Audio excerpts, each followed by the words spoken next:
Hi guys! Welcome again to another vlog from Maribel's Journey. From work to my kitchen. Galing po ako sa work. And magluluto ako ng hapunan namin. So medyo pagod pero kailangan magluto. Ito.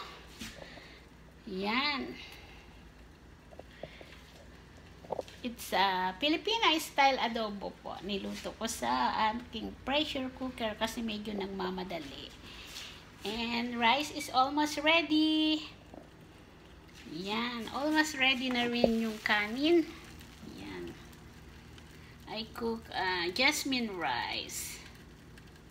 Almost ready. So, yan. Luto na to. 30 minutes ko niluto. Yan. Papalamig ko guys.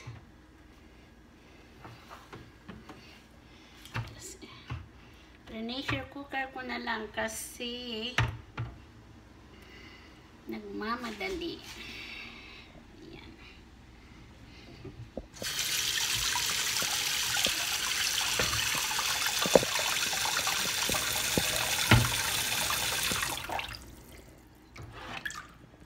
Ayan guys.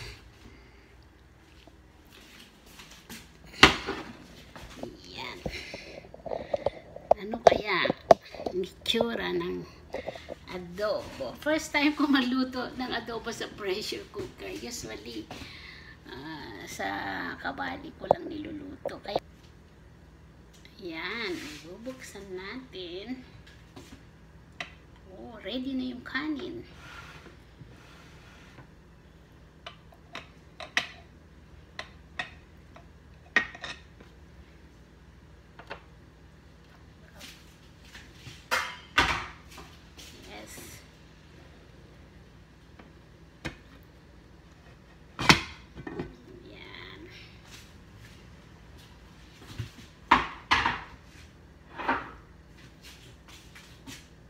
Yan yung ating adobo guys. Luto na. Yan.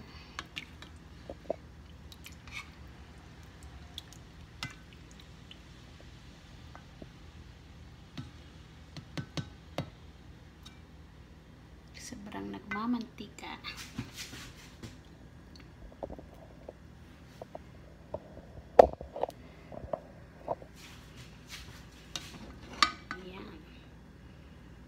Dami mantika. Titikman ko kung okay yung lasa.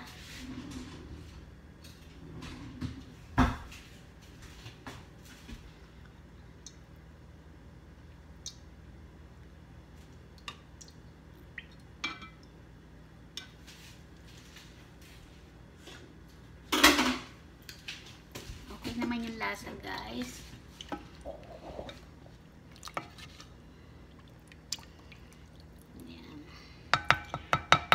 Maribel's Journey Filipino Style adobo. Yan.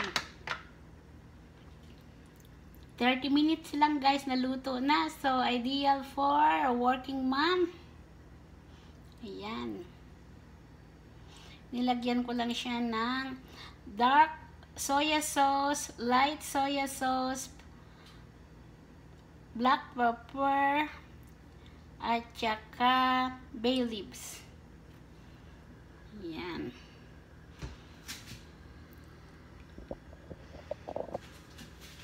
Ito po guys yung mga nilagay ko. Ito yung dark soya sauce. Tapos toyo.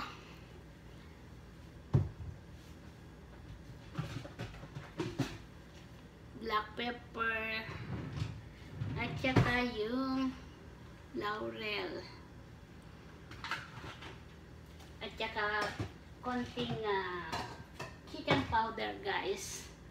Konting chicken powder para maglasa. Ayaw ko kasing gumamit ng ajinomoto. So, lagyan ko ng chicken powder. At konting asukal guys. So, ayan na yung ating yummy adobo. Filipino style yummy adobo in the house. And this is cooked by Maribel's Journey. So, padating na yung pamilya. Kaya, magdi-dinner na guys. Luto na rin yung ating rice. Yan. Bango ng kanin natin, jasmine rice. Ayan. So, wala kaming vegetable today, pero okay lang. Bukas magma-market ako. So, that's our dinner. Ayan po ang dinner namin. Tsaka, meron din kami dito side.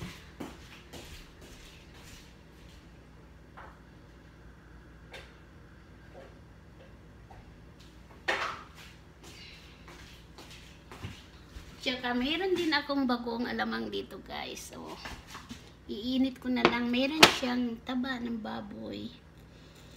Yan. Yan lang ang ulam namin. Simple family, eat simple food, and live simply po. Yan. Again guys, thank you for watching, and this is Marvel's Journey. Bye!